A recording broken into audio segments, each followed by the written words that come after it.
పవన్తో వంగవీటి రాధా కలిసి వెళ్ళాలా, వంగవీటి రాధా అని పవన్ కలుపుకెళ్ళాలా, ఇదో ప్రశ్న.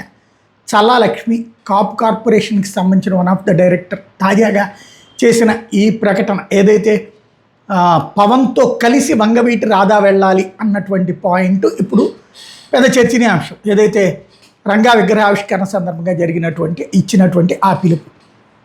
వంగవీటి రంగా అనేటటువంటి ఆయన ఇవాళ కొత్త కాదు, ఈ రాష్ట్రానికి సంబంధించి కీలకమైనటువంటి నాయకుడు. అదే సందర్భంలో రంగా బిడ్డ రాధా, రంగా భార్య రత్నకుమారి, వాళ్ళు ఇద్దరు ఎమ్మెల్యేలుగా చేశారు, ఈయన ఎమ్మెల్యేగా చేశాడు. మొదటి నుంచి ఉన్నటువంటి వాళ్ళు.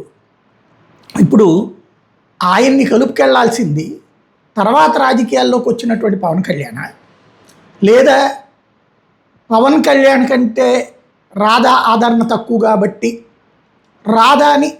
రాధా వెళ్ళి పవన్ కళ్యాణ్ వెంట తిరగాల, లేదా వంగవీటి రంగా బిడ్డ కదా అని చెప్పి పవన్ కళ్యాణ్ రాధాని వెంట పెట్టుకెళ్ళాలా?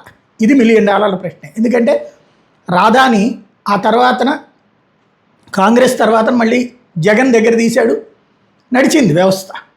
కానీ ఆ తర్వాత తను తెలుగుదేశంలోకి వచ్చాడు.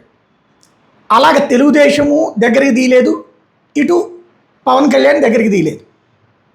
రాధాకి సంబంధించి ఇప్పుడు ఉన్నటువంటి సమస్య రాజకీయ భవిష్యత్తు ఏంటని త్వరలో ఎమ్మెల్సీ ఇస్తారు, ఈ ప్రచారం జరుగుతుంది. ఈ టైంలో ఈ స్టేట్మెంట్ వెనకాల ఉన్న మర్మం ఏంటో అర్థం కాదు.